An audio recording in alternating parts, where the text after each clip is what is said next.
আলাইকুম। ওয়ালাইকুম আসসালাম রহমতুল্লাহ বরকাত। জি।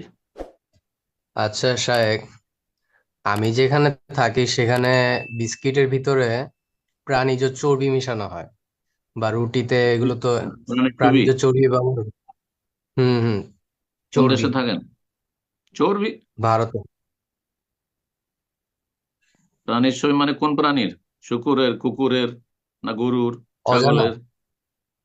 এগুলো তো আর আর বেকারিতে গিয়ে দেখা সম্ভব নয়।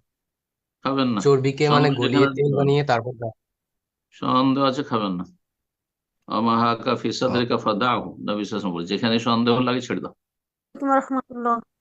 ওয়ালাইকুম আসসালাম রহমতুল্লাহ বরকাত। জি সাহেব, আমি জি। একটা প্রশ্ন করতাম যে আমার হাজবেন্ডের একটা মুদি দোকান আছে। আমি সরি, বাংলাদেশ থেকে বলছি, ঢাকা থেকে। হুম। ওই দোকানে পাশাপাশি বিকাশ, নগদ এগুলার ব্যবসা করে।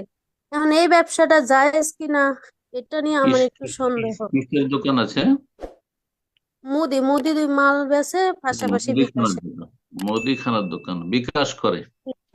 জি। বেকার বাংলাদেশের মধ্যে যদি হয় তো আমি ভালো, যারা বাংলাদেশের দায়ী তাদের সাথে মত বিনিময় করেছি, তারা বলছে যে বিকাশের পারমিশন আছে সরকারি ভাবে দেশে, লোকাল, জাতীয় পর্যায়ে, মানে সেখানকার, কিন্তু ইন্টারন্যাশনাল বিকাশ যেমন সৌদি আরব থেকে বা অন্যান্য দেশ থেকে এটা বৈধ নয় আইনত। সুতরাং বিদেশি বিকাশ যেহেতু সরকার পারমিশন দিচ্ছে না, দুই দেশের কোন একটি সরকার যদি পারমিশন না দেয় ক্ষতিগ্রস্ত তারা, এটা জায়েজ নয়।